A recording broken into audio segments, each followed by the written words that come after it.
Wa tasimu bihablillahi jami'an wala tafarroku. Udah jelas kok ya. Kita itu harusnya hidup berjamaah, berpegang teguh pada tali Allah yaitu Al-Quran dan sunnah Rasulullah yaitu berjamaah, dan imamnya mengikuti sunnah Nabi Muhammad dan sunnah Khulafaur Rasyidin. Sunnah Nabi Muhammad itu utusan Allah, sunnah Khulafaur Rasyidin itu khilafah alamin haji nubuah yang diikat dengan baiat, dan baiatnya bermandat dari Allah Ta'ala ya. Sudah ya, Ahmadiyah itu bukan firqah. Firqah itu Tijaniyah ya, Robitoh Alam Islami, MUI, Syiah, itu semuanya firqah ya.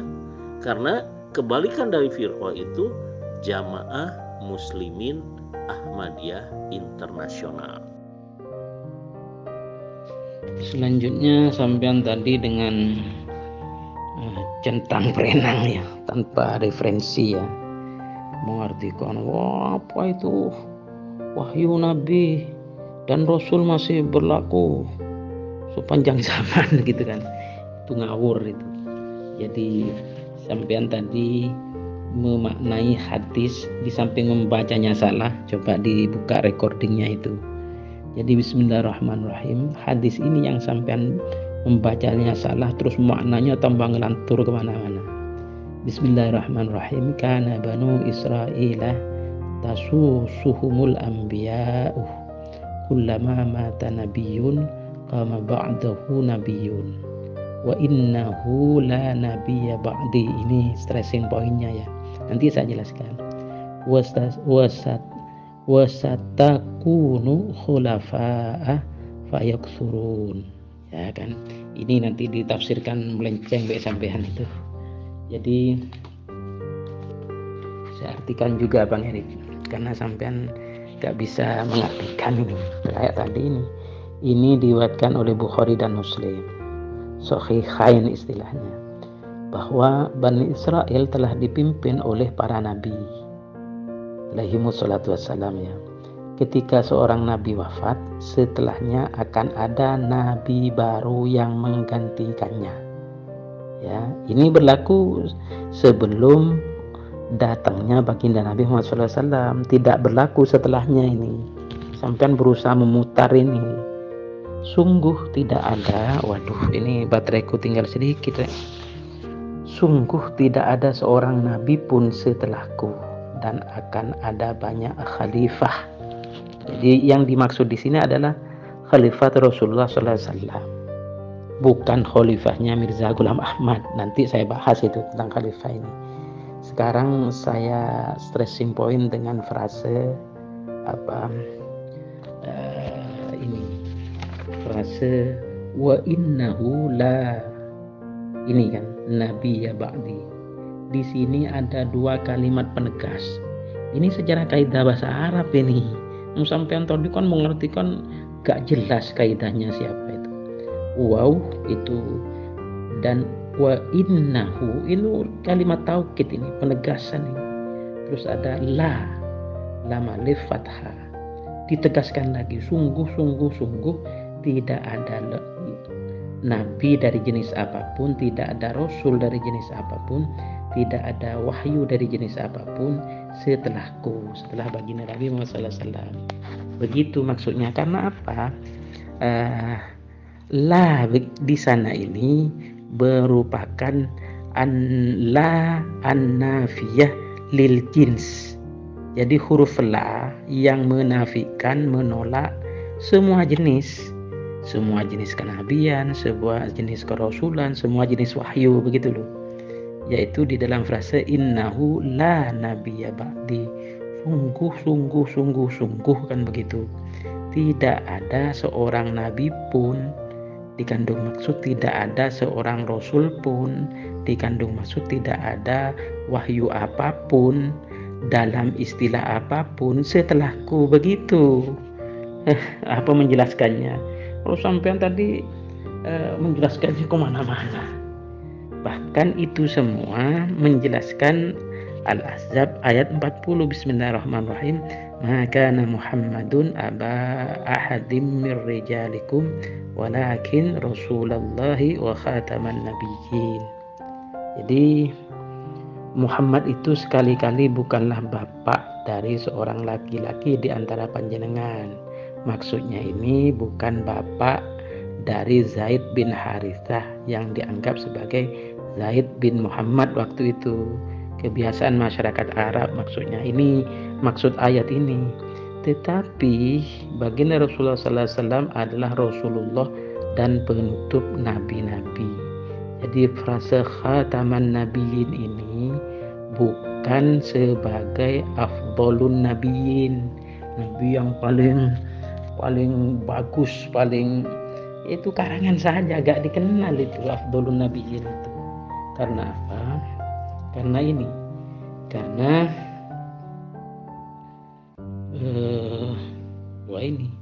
ada hadis Bukhari dan Muslim dengan lafal dari Bukhari ya, di dalam kitab Fathul Bari ya, halaman juz 1 halaman 9. Jadi ada begini ini. Bismillahirrahmanirrahim. Wa syar'an al-i'lamu bisyar'i wa qad yuqlaqul wahyu wa yuradu bihi ismul maf'uli minhu ay al-muhi wa huwa kalamullahi al-munazzalu 'alan nabiyyi. Jadi secara syar'i wahyu itu adalah pemberitahuan mengenai syariat. Kadangkala disebut dengan istilah wahyu, namun dengan konotasi isim maf'ulnya, yaitu sesuatu yang diwahyukan berupa kalam Allah yang diturunkan kepada baginda Nabi Muhammad Sallallahu Alaihi Wasallam. Ya, bahkan Jalaluddin As-Suyuti di dalam Al-Itqan fi Ulumil Quran juz 1 halaman 45 itu ada penjelasan begini. Bismillahirrahmanirrahim. Al-wahyu ma yuhiyallahu ila nabiyyi minal anbiya'i fayusbitahu fi qalbihi fayatakallama bihi wa tubahu wa huwa kalamullahi. Jadi wahyu itu adalah apa-apa yang diwahyukan oleh Allah Subhanahu wa taala kepada ila nabiyyin, kepada minal anbiya, kepada salah seorang nabi dari para nabi yang 124.000 itu. Apa? Untuk diteguhkan dalam hatinya sehingga dia ya nabi dari 124.000 nabi itu bisa menyampaikannya dan menuliskannya. Itulah kalam Allah, begitu kan? Jadi dipertegas oleh sahabat Abu Bakar Siddiq, juga oleh sahabat Umar bin Khattab ya. Ya, ini termaktub di dalam kitabnya Jalaluddin As-Suyuti juga dalam Jami'ul Masanid wal Marasil juz 13 halaman 187 dan di juz 15 halaman 76, yaitu bismillahirrahmanirrahim. Madan Nabi sallallahu alaihi wasallam wan qata al wahyu. Baginda Nabi sallallahu alaihi wasallam telah pergi, telah wafat, dan wahyu pun demikian pula telah terputus, telah terhenti. Bahkan sahabat Umar bin Khattab Al-Faruq lebih jelas dan tegas lagi. Bismillahirrahmanirrahim. Ala wa innan nabi sallallahu alaihi wasallam qadin talaqa wa anqata al-wahyu. Ingat loh bahwa baginda Nabi sallallahu alaihi wasallam telah wafat, dan demikian pula wahyu pun telah terputus, telah terhenti, telah berhenti. Ini diucapkan di hadapan ratusan ribu sahabat Nabi ketika itu.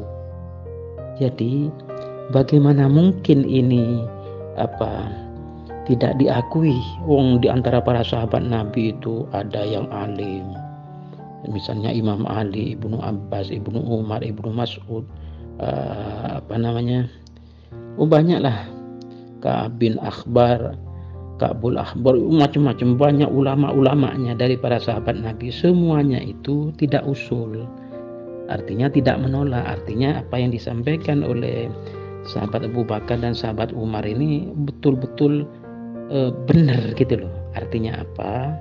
Setelah wafatnya baginda Nabi, tidak ada jenis kenabian dengan istilah apapun, tidak ada kerasulan dengan jenis dan istilah apapun, tidak ada wahyu dengan jenis dan istilah apapun, begitu loh.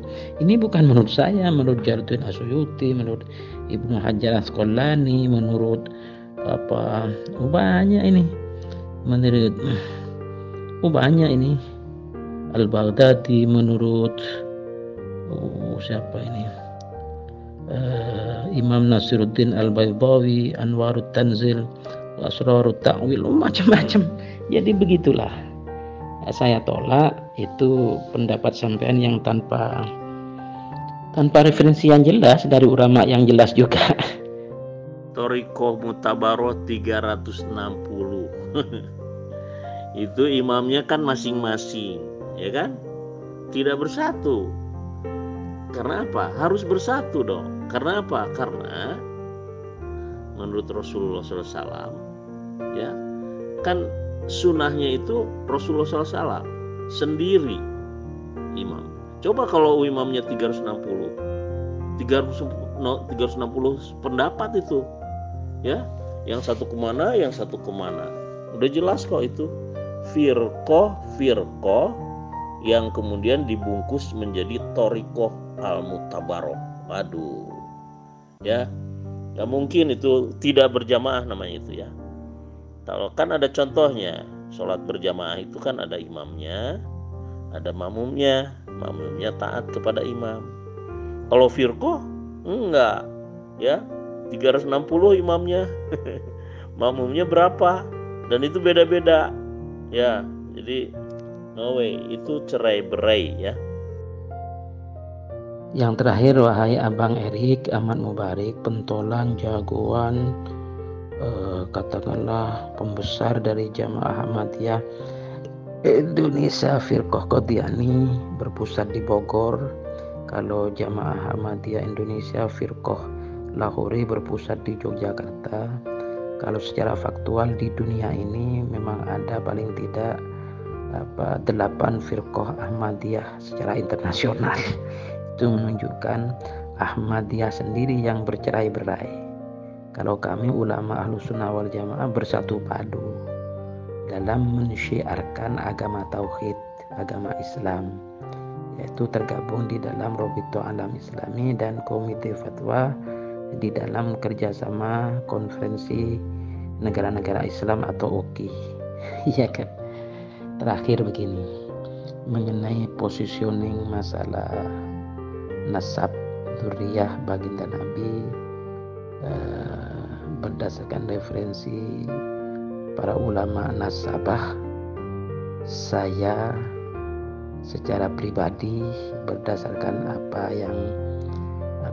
berdasarkan beberapa literasi, baik literasi baca, literasi ujar, literasi dengar yang saya rasakan dan yang saya lakukan, akhirnya memberikan konklusi atau natijah bahwa baik dzurriyyah baginda Nabi dari jalur Ba'alawi, Al-Husaini, maupun dari jalur Wali Songo, dzurriyyah Wali Songo, Al-Azamat Khan, ya, Al-Husaini juga, itu saya berhusnudzon dan yakin 1.000.000% bahwa nasabnya muttasil, tidak munqati. Artinya nasabnya bersambung kepada Imam Husain, ya, dan tentu saja selanjutnya kepada Sayyidah Siti Fatimah Zahra Al-Batul, dan tentu saja selanjutnya kepada baginda Nabi Sayyidul Wujud Sallallahu Alaihi Wasallam kama huwa ahluh. Itu saja yang bisa saya utarakan mengenai polemik tentang nasab dari dzurriyyah Nabi. Demikian Abang Erik, saya tidak bisa berbicara lebih lanjut karena di samping kitab-kitab nasab lama sudah tidak saya buka, di samping itu sudah banyak ahlinya yang membicarakannya itu kan. Begitu, ini terlalu panjang juga ini. Ini kalau Abang Kismet tidak di YouTube kan eman ini. Wahai robot, robot Romli kali film, ya. Ahmadiyah itu Jamaah Muslimin Internasional, ya, yang imamnya mengikuti sunnah Nabi Muhammad dan sunnah Khulafaur Rasyidin. Nah, sekarang imamnya itu adalah Hazrat Mirza Masrur Ahmad yang untuk sementara di London, karena telah dinubuatkan oleh Rasulullah SAW bahwa matahari akan terbit dari barat. Nah, barat di London itu barat. Di sana beliau mendirikan MTA, Muslim Television Ahmadiyah, yang memancarkan dakwah Islam ke seluruh penjuru dunia. Matahari Islam terbit dari barat. Nah, itu maksudnya ya. Menurut jumhur ulama yang sudah bercerai-berai. Itu tidak adalah jumhur ulama, Pak. Udah bercerai-berai, ya. Jadi tidak usah dipakai pijakan, ya. Sedangkan yang saya ucapkan, saya bacakan, itu tafsir seorang utusan Allah dan khalifahnya, la yamassuhu ilal mutahharun, ya. Jadi kalaupun saya ulang lagi nih di sini ya. A'udzubillahi minasyaitonirrajim. Wa in min ahlil kitabi illa la yu'minanna bihi qabla mautih wa yaumal qiyamati yakunu alaihim syahida. Dan tidak ada seorang pun dari ahli kitab melainkan akan tetap beriman kepada kepada apa coba? Kepada peristiwa penyaliban itu sebelum ajalnya, dan pada hari kiamat ia, Nabi Isa, akan menjadi saksi terhadap mereka. Nah, jadi qabla mautihi, ya. Jadi illa la yu'minan nabihi. Nah, kecuali akan mempercayai peristiwa itu, peristiwa penyaliban itu, ya, atau proses penyaliban itu. Nah, orang-orang Yahudi meyakini bahwa Nabi Isa itu mati disalib karena dia nabi palsu, atau almasih palsu. Yang dengan itu tuduhannya merasa benar, padahal di dalam surah An-Nisa 158 itu jelas, ya, mereka tidak yakin telah membunuhnya, gitu kan, tidak yakin. Nah, sedangkan di dalam untuk orang-orang Kristen meyakini Nabi Isa sudah mati disalib, gitu kan. Padahal dengan keyakinan itu mereka membuat akidah palsu, yaitu penebusan dosa. Nah, Al-Quran menyatakan kataballahu laglibanna ana wa rusuli. Itu Al-Mujadilah ayat 21. Allah telah menetapkan aku dan rasul-rasulku pasti menang. Nah, jadi maksud dari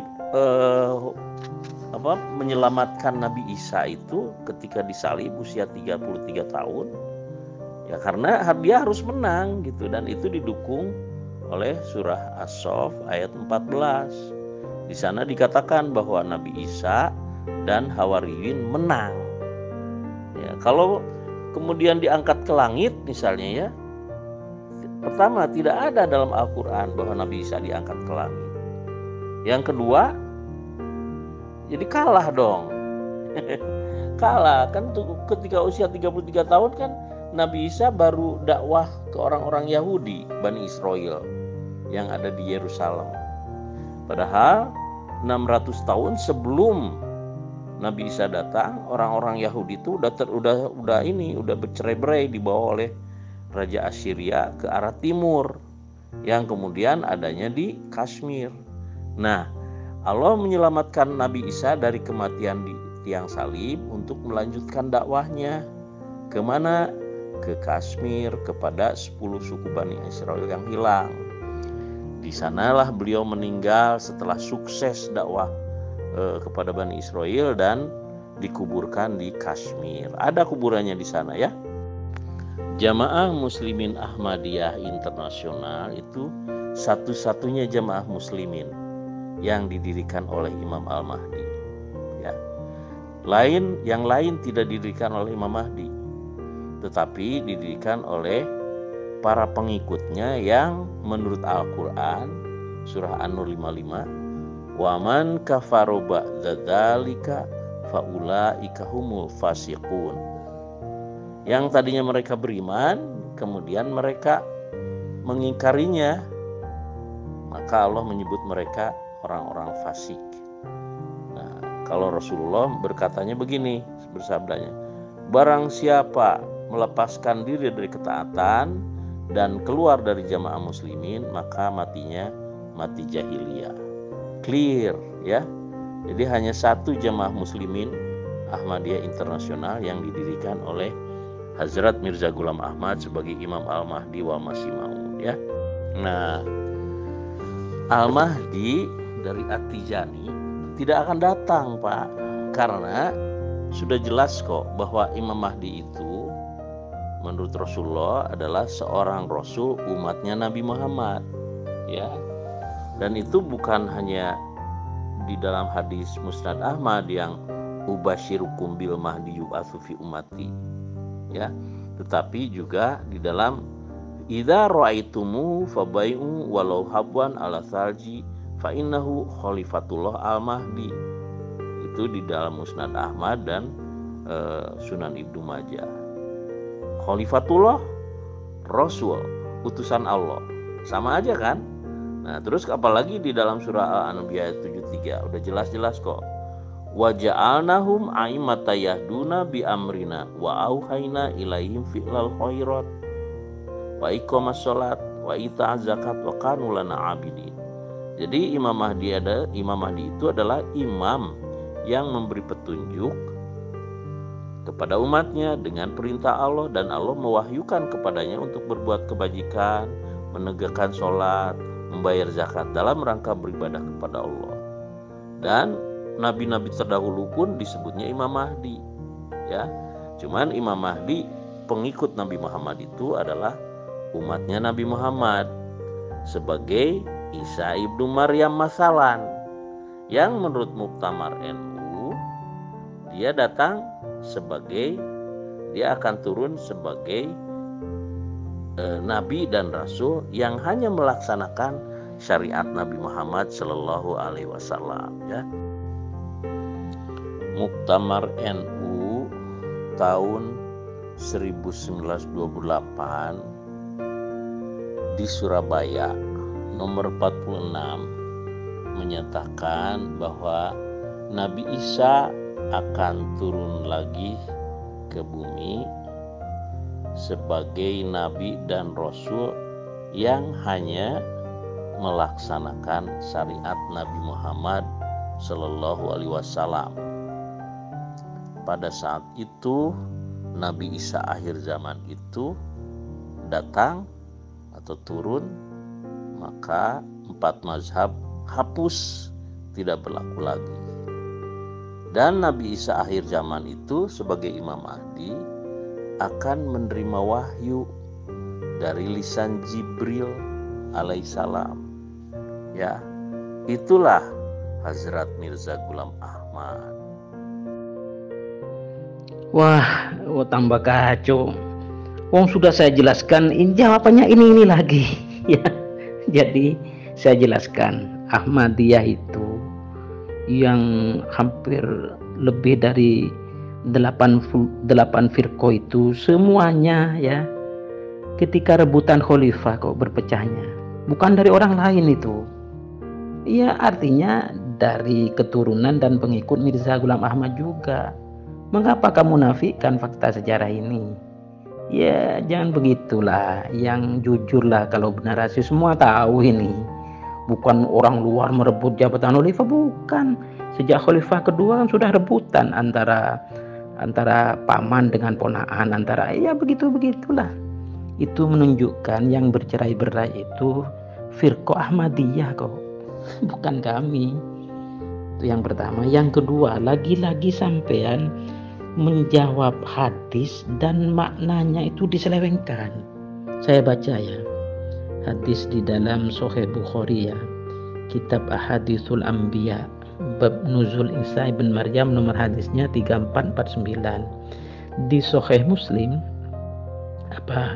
Kitabul Iman, bab fi nuzul Ibni Maryam, juz 2 halaman 369, nomor hadisnya 390. Ini yang sampean tadi rampas. Wow, di sini sampean rampas. Saya baca pelan-pelan.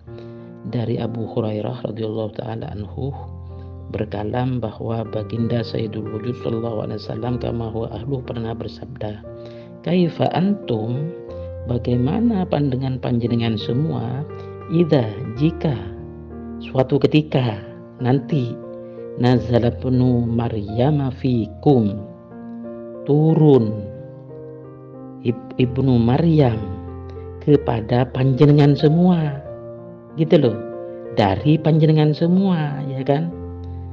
Wa imamukum, sementara ya imam panjenengan semua, minkum, dari panjenengan semua. Ini wow, di sini yang sampean narasikan bahwa Ibn Maryam itu sebagai Imam Mahdi, itu kan salah total sampean ini. Ini harus didengarkan ini.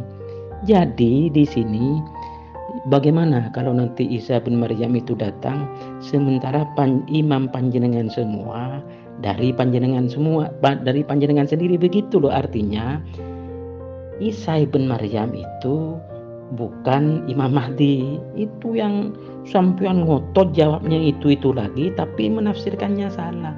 Seperti menafsirkan Isa ibn Maryam masalan itu artinya ketika Isa ibn Maryam dibuat perumpamaan sebagai apa? Sebagai sesembahan.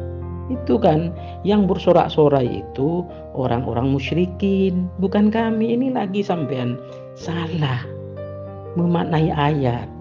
Jadi Isa masalan itu bukan Isa KW, bukan Mirza Ghulam Ahmad, bukan.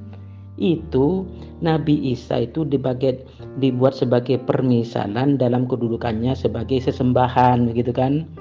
Sebab nusulnya kan begitu. Yang bersorak-sorak kegirangan itu ya kaum-kaum musyrikin, bukan kaum-kaum muslimin. Itu salah lagi sampean itu.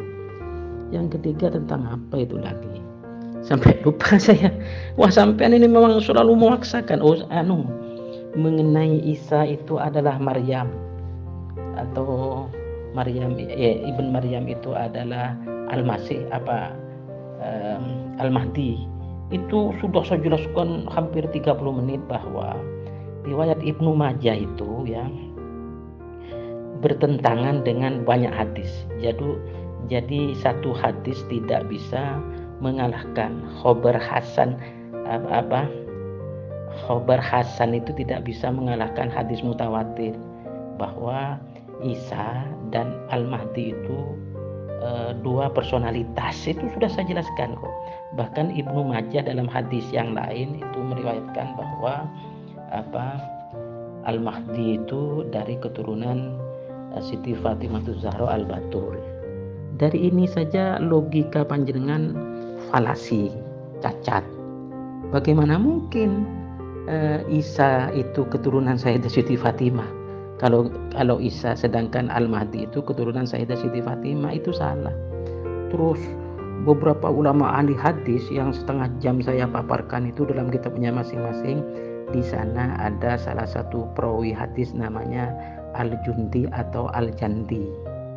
Itu memalsukan hadis dari Imam Asy-Syafi'i. Begitu kan? Yaitu panjang itu. Jadi sampean itu yang ditanya apa, yang dijawab juga apa. Harus fokus lah. Pengertiannya harus melalui ulama, ya. Ulama muhaddis, ulama mufassir gitu loh. Jangan ulama sudah bercerai-berai. Ulama siapa yang bercerai-berai? Ya, bukan bercerai-berai, sampean tidak bisa mengartikan berbeda pendapat. Kalau berbeda pendapat rahmat itu.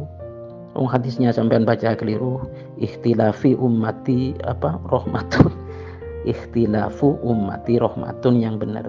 Jadi ikhtilaf itu berbeda pandangan, berbeda pendapat karena masing-masing mempunyai hujah, itu rahmat, bukan bercerai-berai. Itu yang sampean mau mencampur adukkan. Nah, itu yang terakhir masalah apa itu? Keputusan muktamar PBNU yang kedua atau ketiga tahun 28 di Surabaya itu, ya, bahwa turunnya baginda Isa bin Maryam itu menurut hasil Bahsul Masail itu sebagai Nabi Rasul yang mengikuti syariat baginda Nabi. Oke lah, itu pun kalau saya mengikuti pendapatnya panjenengan yang menukil dari Muktamar PBNU 28 itu, bolehlah. Karena apa? Di dalam sistem mustalahul hadis, berbeda pendapat itu bukan bercerai-berai. Itu sama-sama boleh, asalkan hujahnya bisa dipertanggungjawabkan. Tetapi mengenai bahwa nuzulnya Isa bin Maryam nanti itu, ya, bukan sebagai Imam Mahdi, tetapi tugasnya sebagai imam yang mendapatkan petunjuk, ya, imam yang adil, orang yang akan menghancurkan salib, orang yang akan membunuh babi-babi, begitu kan. Itu bukan jabatan, tapi itu pekerjaan. Jadi sampean berusaha memaksakan nuzulnya Isa bin Maryam itu sebagai Imam Mahdi, jabatan. Padahal nuzulnya Ibn Maryam dari hadis yang saya baca tadi itu, dari Kutubus Sittah itu, tugasnya sebagai imam yang mendapatkan petunjuk, gitu loh. Imam yang adil, imam yang bijaksana. Itu sampean salah memaksa terus, ya menjadi tertawaan, ya. Jadi sekali lagi dalam sistem mustalahul hadis, bahwa nuzulnya Isa bin Maryam, ada yang berpendapat sebagai Nabi Rasul mengikuti syariat baginda Nabi SAW. Ada juga yang berpendapat, ya, ulama juga ini, bukan ulama kaleng-kaleng ini. Salah satunya menurut siapa lupa saya, Abu Nuaim al-Isbahani atau al-Isfahani al-Irani, kan di Iran itu, Isfahan itu sebelah selatan dalam kitabnya Hilyatul Auliya. Menurut juga siapa itu sampai lupa saya, Al-Imam As-Sawi dalam Hasyiatus Sawi, merupakan syarah tafsir Jalalain itu kan, kitabnya itu. Terus yang ketiga menurut ulama ahli hadis Al-Hakim At-Tirmidzi, kitabnya fenomenal itu, tebal itu, koyak berapa halaman, Khutmul Auliya. Yang terakhir itu menurut ulama besar, ulama terbesar, Syekhul Akbar fi zamanihi, di zamannya, ulama sufi dan ulama ahli tafsir, ahli hadis, macam-macam itu, secara barzahi tentunya, di dalam kitabnya Al-Futuhatul Makkiyah, di mana kitab ini terdiri dari 20 jilid tebal-tebal, ya, dan bahasanya, sastranya, balaghahnya tingkat tinggi. Nah, ulama-ulama tersebut, ahli tafsir, ahli hadis, ulama ahli tasawuf itu, ketika menjelaskan wali khotam itu ada beberapa pengertian. Yang pertama, wali khotam itu berdasarkan pangkatnya, kedudukannya, makomnya, yaitu sebagai qutbul aqtab, ya. Nah, itu diberikan oleh baginda Nabi kepada Sayyidina Syekh Abul Abbas Ahmad bin Muhammad bin Al-Muhtar bin Ahmad bin Muhammad bin Al-Aid bin Salim Asy-Syarif Al-Hasani At-Tijani radhiyallahu taala anhu kama huwa aluh. Berdasarkan ya sabda baginda Nabi juga gitu loh.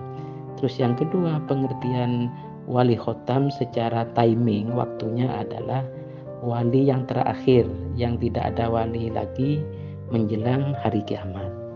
Ya di sini adalah baginda Kanjeng Nabi Yosua Hamisya Yesus Isa Ibn Maryam Al-Masih alaihi salatu wassalam. Begitu kan? Jadi ya biasa perbedaan pendapat seperti itu, yang penting ada hujahnya masing-masing. Begitu. Di dalam kitab yang sama itu juga menjelaskan tentang Henoh atau Idris, tentang Al-Khidir Barya bin Mulkan, tentang Ilyas, tentang Joshua Hamisya Yesus Isa Ibn Maryam Al-Masih alaihi wassalatu wassalam, ya, bahwa itu kewafatannya, kematiannya ditangguhkan, ya. Bahkan di dalam ini saya buka ya, di dalam kitab Ihya Ulumuddin ya, di juz 1 halaman 431 itu bahwa Al-Khidir itu disebut sebagai wa huwa ra'isul abdal wa huwa min junudillahi ta'ala fil ardi. Jadi Al-Khidir itu adalah penghuni bumi yang alim dan adalah pemimpin wali abdal, wali badal. Wali badal itu jumlahnya menurut hadis sekitar 70-an orang gitu loh sampai sekarang. Jadi beliau itu pemimpinnya wali badal, wali abdal yang hidup gitu loh. Dan Al-Khidir itu termasuk di antara tentara-tentaranya Allah di muka bumi ini gitu loh. Kalau sudah wafat kan tidak disebut sebagai tentara-tentaranya Allah, di antara tentara-tentaranya Allah di muka bumi ini. Ini menunjukkan bahwa 4 oknum bagus itu masih kewafatannya ditunda. 1 oknum yang tidak bagus juga kewafatannya ditunda, yaitu Iblis laknatullah alaih. Begitu. Ini saya baca di dalam salah satu masterpiece-nya dari Hujjatul Islam Abu Hamid Muhammad bin Muhammad Al-Ghazali, yaitu kitabnya yang terkenal Ihya Ulumuddin juz 1 halaman 431. Waduh, kayaknya kok terlalu mahal ilmu saya ini. Ya sudah, jawabannya panjenengan yaitu itu tak sah. Itu tok. Kaifa antum, terus apa tadi, ba'atha itu dipaksa, itu diutus sebagai Rasulullah. Ya bukanlah, bahwa ba'atha okelah diartikan diutus, tapi bukan sebagai Rasulullah. Sebagai apa? Sebagai amir ya, bahkan juga sebagai imam, yaitu siapa? Al-Mahdiyuh.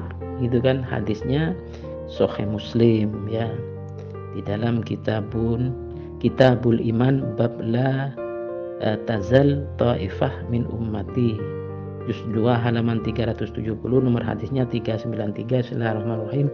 La tazalu ta'ifatun min ummati yuqatiluna 'alal haqqi dhahirina ila yaumil qiyamati. Qala fayanzilu Isa ibn Maryam fayaqulu amiruhum. Ini sebagai amir kan. Ta'ala shalli lana fayaqulu la inna ba'dakum ala ba'din amaru takrimatallahi hadhil ummah. Bahkan di dalam musnadnya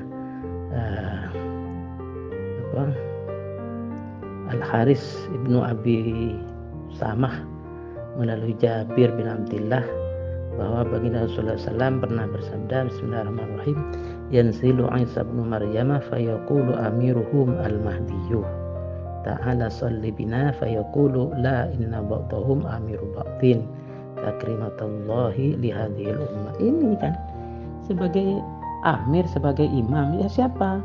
Imam Mahdi. Tapi bukan Isa. Karena apa? Karena di dua hadis sahih ini, Nabi Isa, katakanlah baginda Isa itu menjadi makmum. Bagaimana menjadi? Ini banyak yang dibantah loh dari dua hadis sahih ini. Jadi di sini menyatakan bahwa Isa dan Al-Mahdi itu dua personalitas yang berbeda, bukan satu, gitu loh. Sedangkan Mirza Ghulam Ahmad mengaku sebagai Al-Mahdi, mengaku sebagai Al-Masih, mengaku sebagai macam-macam. Tertolak lah dengan itu semua. Wah, kacau orang ini. Nah, hadis yang barusan Romli bacakan itu bukan tentang Imam Al-Mahdi, ya, tapi tentang seorang ahlul bait Rasulullah SAW, yaitu namanya sama, Muhammad bin Abdullah, yang dipanggil Nafsun Zakiyah waktu itu. Dan kemudian dia dilulukan di sana. Kemudian dia memang pernah menguasai Arab waktu itu. Ya, itu peristiwanya udah lama. Ya, peristiwanya sekitar abad ke-3 lah gitu ya. Ada kok di dalam sejarah. Jadi hadis itu orang yang ahlul bait namanya Muhammad bin Abdullah pernah menguasai di Syam dan di beberapa negara Arab. Itu sudah wafat itu, ya.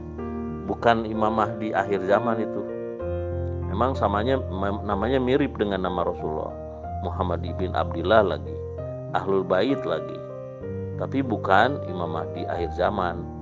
Karena Imam Mahdi akhir zaman itu harus mengaku sebagai Isa ibnu Maryam. Makanya di dalam beberapa hadis, salah satunya contoh hadis ini, hadis Sahih Bukhari. A'udzubillahi minasyaitonir rajim. Kaifa antum idza nazala ibnu Maryam fikum wa imamukum minkum. Bagaimana sikap kalian jika Allah mengutus ibnu Maryam pada kalian menjadi imam kalian, Imam Mahdi, dan dari antara kalian, dari antara umat Islam. Nah, dialah Hazrat Mirza Ghulam Ahmad, karena beliau adalah perumpamaan Isa ibnu Maryam.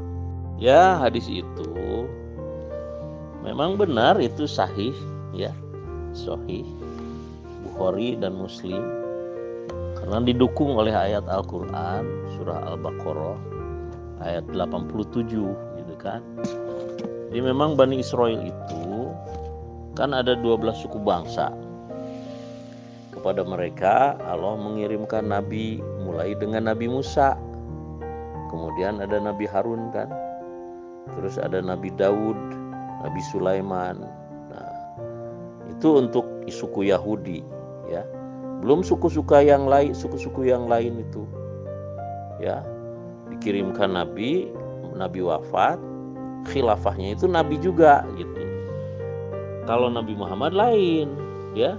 Kalau Nabi Muhammad itu setelah wafat digantungkan oleh khilafah alamin haji nubuwah. Itu salah sunnah sanad itu yang 30 tahun itu. Itu de facto, Pak. Ya. Karena dalilnya surah An-Nur. Surah An-Nur kan bunyinya begini. A'udzubillahi minasyaitonir rajim. Wa'adallahu alladzina amanu minkum wa amilus solihati la yastakhlifannahum fil ard kama stakhlafal ladzina min qablihim, kan gitu. Jadi sebagaimana Allah telah menjadikan khilafah orang-orang sebelum mereka, ya. Orang-orang sebelum Rasulullah itu kan Bani Israel. Nah, Bani Israel itu memiliki nikmat Allah yang khusus, yaitu setiap nabi turun atau diutus Allah, kemudian wafat, digantikan dengan nabi yang lain, dengan nabi lagi gitu kan. Nah, tapi setelah Nabi Muhammad, ya, la nabiyya ba'di kan, maksudnya di situ ba'di qorib, ya. Ba'di qorib itu khilafah alamin haji nubuwah. Tapi ada lagi ba'di baid. Ba'di baid itu 13 abad setelah Rasulullah wafat, Allah mengutus Al-Mahdi sebagai Rasul umatnya Nabi Muhammad SAW. Kembali mengatakan firqah Qadiani. Ini robot itu kembali kepada Anda tuh, tuduhan robot itu. Ya, saya katakan sekali lagi ya, bahwa Ahmadiyah adalah satu-satunya jamaah muslimin internasional yang didirikan oleh Imam Al-Mahdi wal Masih Maud Hazrat Mirza Ghulam Ahmad pada tahun 1305 Hijriah bertepatan dengan 1888 Masehi, dengan perintah dan bimbingan wahyu Allah, dan imamahnya mengikuti sunnah Nabi Muhammad dan sunnah Khulafaur Rasyidin. Sunnah Nabi Muhammad itu adalah utusan Allah, menerima ribuan wahyu, dan salah satu wahyunya adalah mandat Allah untuk menerima baiat. Kemudian wafat. Ketika wafat, Allah menggantikannya dengan khilafah alamin haji nubuah. Nah, itulah yang dimaksud dengan mengikuti sunnah Nabi Muhammad dan sunnah Khulafaur Rasyidin, yaitu Hazrat Mirza Ghulam Ahmad dan khalifahnya yang sekarang.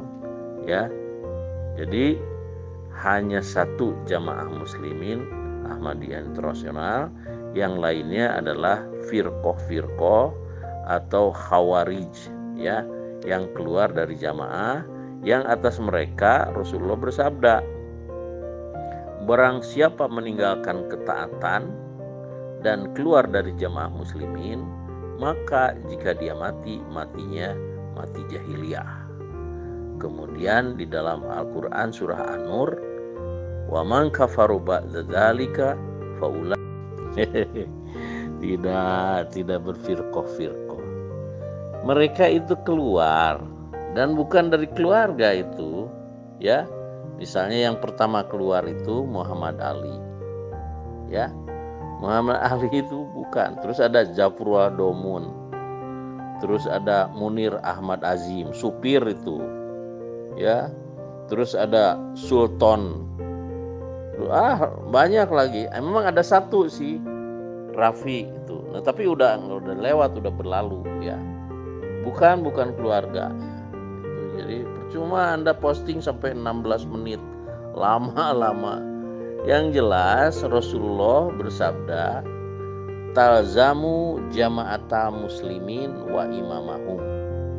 Tetaplah kalian bersama jamaah muslimin dan imam mereka.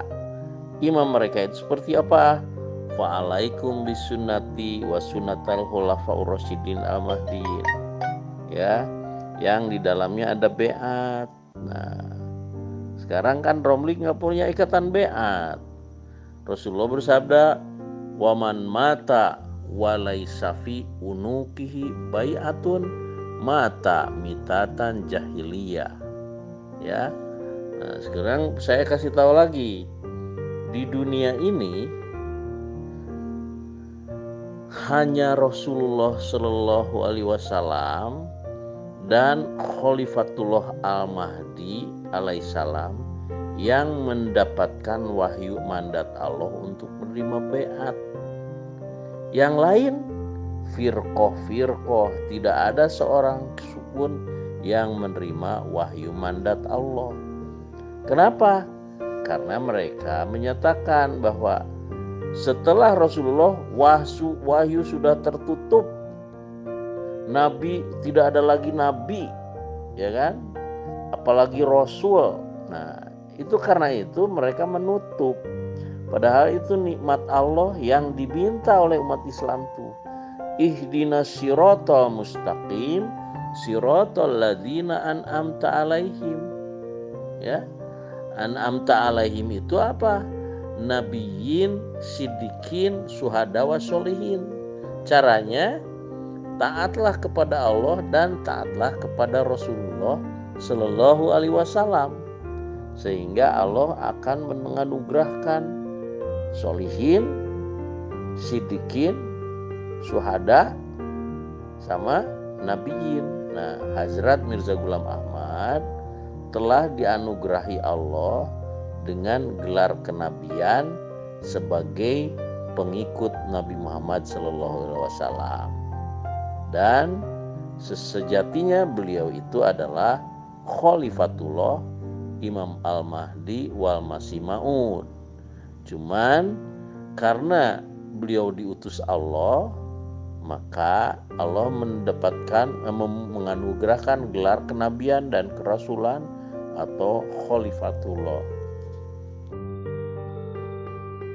Kan sudah saya jawab, Erik, pembesar yang barangnya tidak besar tetapi ngotot dan berulang-ulang. Ya, di dalam sistem bahsul masail itu pendapat yang berbeda itu jangan diulang-ulang, karena ada pendapatnya lain dari ulama-ulama yang juga kalibernya ya tidak kalah dengan ulama-ulama yang dipakai pendapat oleh Mu'tamirin itu, yaitu Imam As-Sawi, yaitu Abu Nuaim Al-Asbahani, yaitu siapa itu Al-Hakim At-Tirmidzi, juga yaitu Syekhul Akbar fi zamanihi Ibnu Arabi Al-Hatimi Al-Andalusi, menyatakan bahwa Baginda Isa itu ketika nuzul nanti ke dunia ini sebagai wali khotam. Nah ini kan jangan memaksakan yang satu tetapi menolak yang lain lah, tidak adil dan curang. Dan di dalam keputusan bahsul masail yang sama itu positioning Thariqah Tijaniyah itu diakui sesuai dengan Quran dan Sunnah. Mengapa panjenengan tidak menyebut-nyebut itu? Kan curang panjenengan Abang Erik. Bahwa tentang positioning madhab dan Thariqah itu nanti semuanya akan satat mahillu atau menyatu dan melebur ya di dalam madhab Hanafiyah dan menyatu di dalam Thariqah Tijaniyah. Saya baca dalilnya ya. Dari mana ini? Bismillahirrahmanirrahim. Wa man ata'aka wa dakhala tahta hukmika fa huwa minna wa ilaina wa lahu minna ar-ridha wal qabulu wa basyarahu sayyidul wujudi sallallahu alaihi wasallam bi anna jami'at turuqih satatmahillu fi akhiriz zaman wa la tabqa illa tariqatuhu radhiyallahu ta'ala anhu. Wa qala ba'du ahli al-kashfi inna turuqah kullaha fi akhir zamani tasiru ila hadhihi at-tariqatil muhammadiyah, ay yakni at-tariqatu al-ahmadiyah al-muhammadiyah al-ibrahimiyah al-hanifiyah at-tijaniyah. Wa dhalika indama tasiru turuqu tariqan wahidan wal madhahibu madhaban wahidan. Gini yang wah, Pak ya, ini dari dalil ini sudah jelas bahwa nanti di akhir zaman itu Thariqah yang 360 yang muktabaroh itu melebur menjadi Thariqah Muhammadiyah Tijaniyah, dan banyak madhab itu tidak hanya 4 madhab kan, itu akan melebur menjadi satu dari dalam madhab Hanafiyah. Jadi ya panjenengan itu ketika membaca menemukan satu dalil saja jangan dipaksakan gitu Pak Erik. Wah kacau orang ini. Ini saya terlalu mahal ilmu saya keluarkan semua.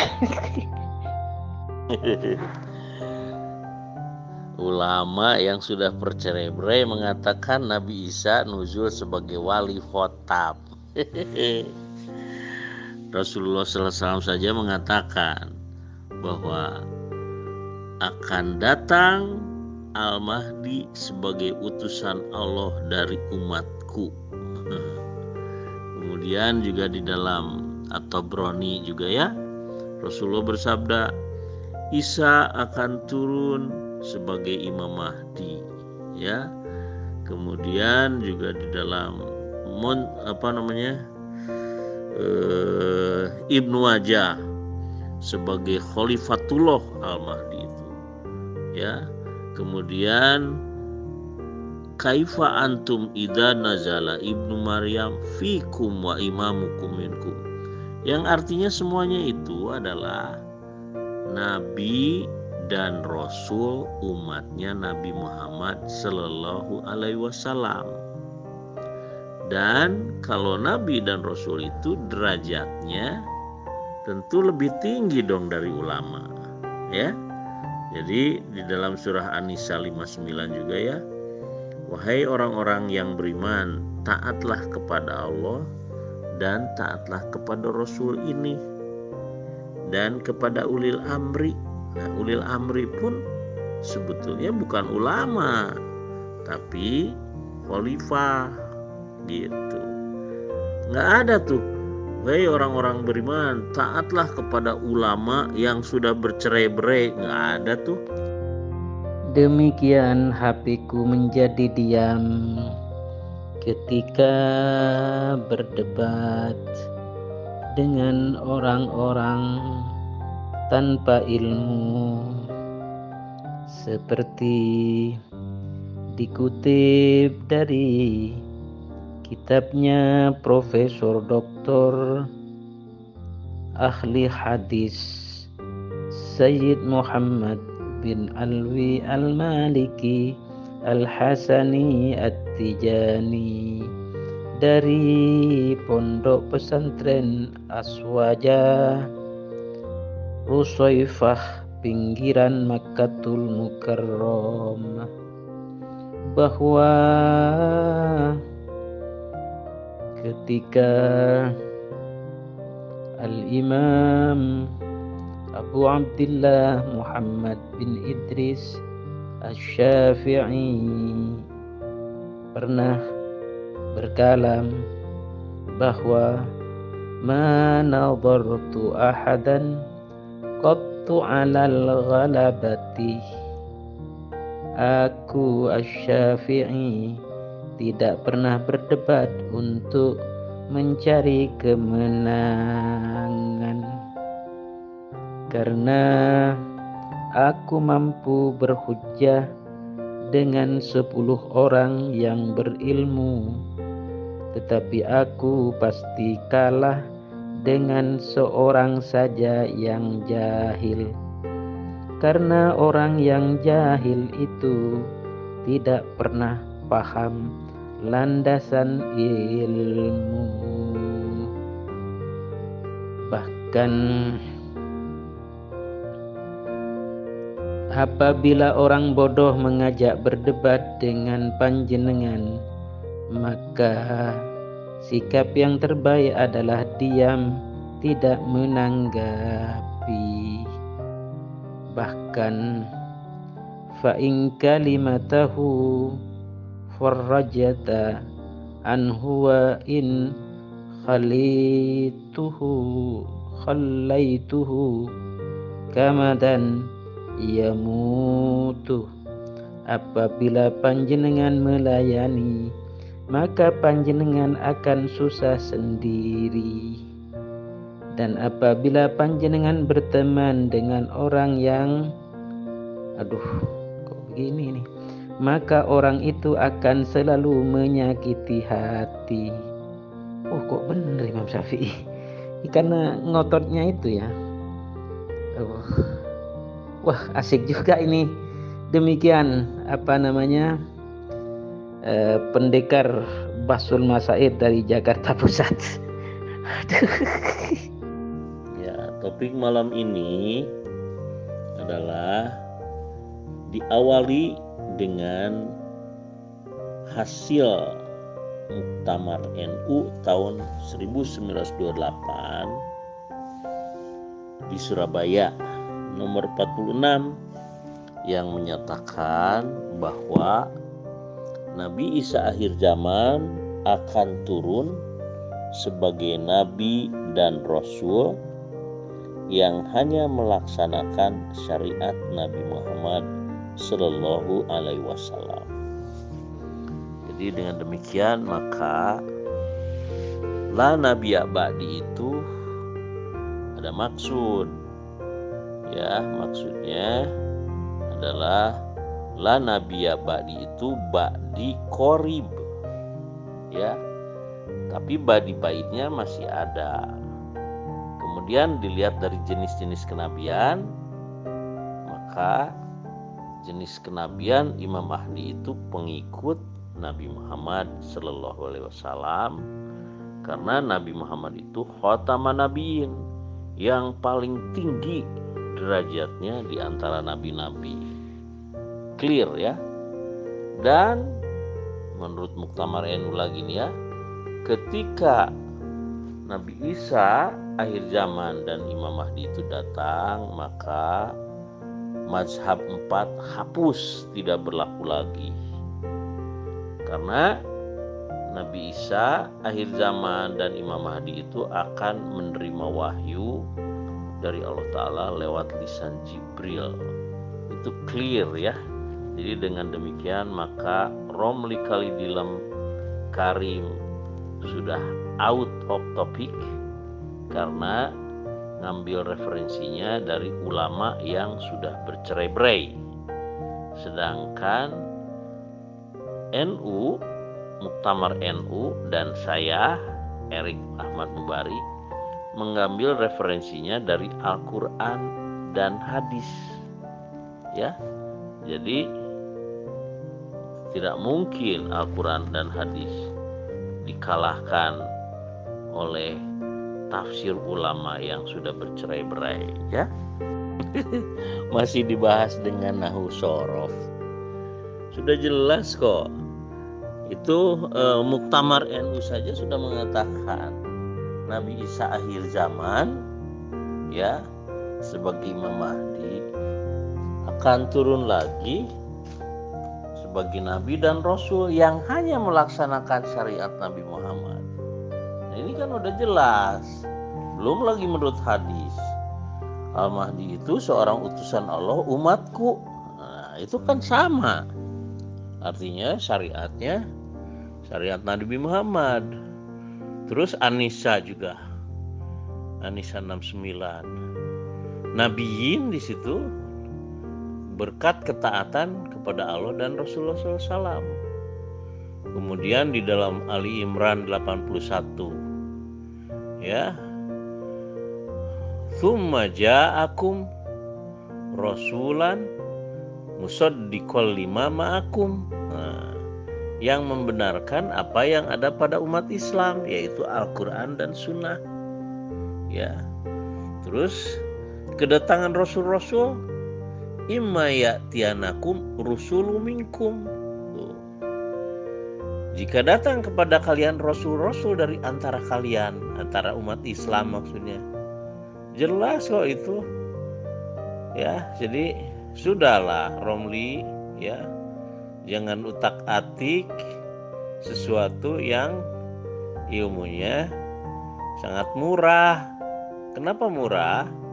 Karena datangnya dari ulama yang sudah bercerai-berai ya. Gak usah diikutin firqoh-firqoh itu. Rasulullah mengatakan fa'tazil tilka firaq, tinggalkanlah semua firqoh itu, bergabunglah ke dalam Jamaah Muslimin Internasional yang imamahnya mengikuti sunnah Nabi Muhammad dan sunnah Khulafair Rasyidin Al-Mahdiin, yang ada baiatnya kepada imam yang datang dari Allah Ta'ala ya. Payah juga orang ini. Sudah saya jelaskan kok. Jadi wa innahu la nabiyya ba'di itu konstruksi kalimat la artinya menafikan semua jenis. La an-nafiyah lil jins. Jadi yang dinafikan, yang ditolak itu apa? Segala jenis kenabian, segala jenis kerasulan, segala jenis wahyu. Itu bukan menurut saya itu. Ya menurut saya baca ya. Menurut Al-Imam Abu Mansur Abdul Qahir bin Tahir At-Tamimi Al-Baghdadi di dalam kitab Usuluddin ya, halaman 154. Juga menurut Al-Imam Nasiruddin Al-Baydawi dalam kitab tafsirnya Anwarut Tanzil wa Asrarut Ta'wil juz 4 halaman 57. Juga menurut Ismail Al-Barmawi dalam tafsir Haqqi juz 9 halaman 311. Juga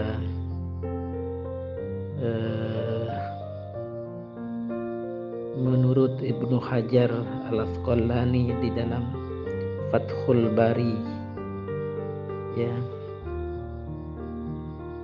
di halaman juz 1 halaman 9. Juga menurut Imam Jalaluddin As-Suyuti dalam Al-Itqan fi Ulumil Quran juz 1 halaman 45. Juga menurut Jalaluddin As-Suyuti dalam Jami'ul Masanid wal Marasil juz 13 halaman 187, juga juz 15 halaman 76, ketika mengartikan, menafsirkan, mentakwilkan antara lain a'udzubillahi minasyaitonir rajim, bismillahirrahmanirrahim, ma kana Muhammadun aba ahadim mir rijalikum walakin rasulullahi wa khataman nabiyyin. Ya, ketika menjelaskan sesuatu yang disampaikan oleh Abu Bakar Siddiq, madan nabi wan qata'al wahyu, dan dijelaskan oleh Umar bin Khattab dengan jelas, ala wa innan nabi qadin talaqah wan qata'al wahyu.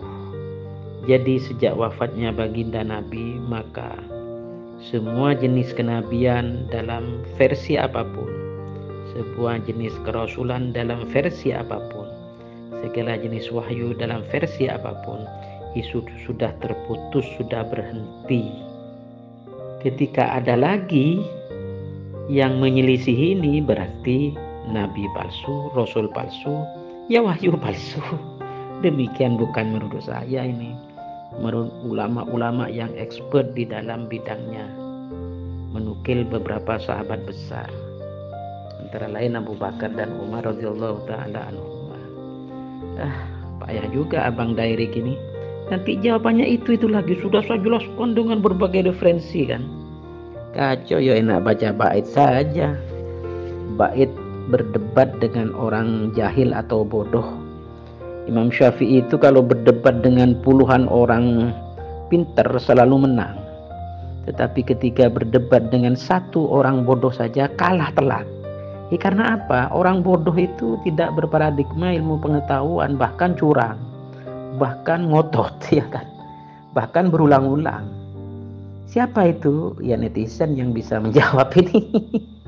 Netizen saja yang bisa menjawabnya.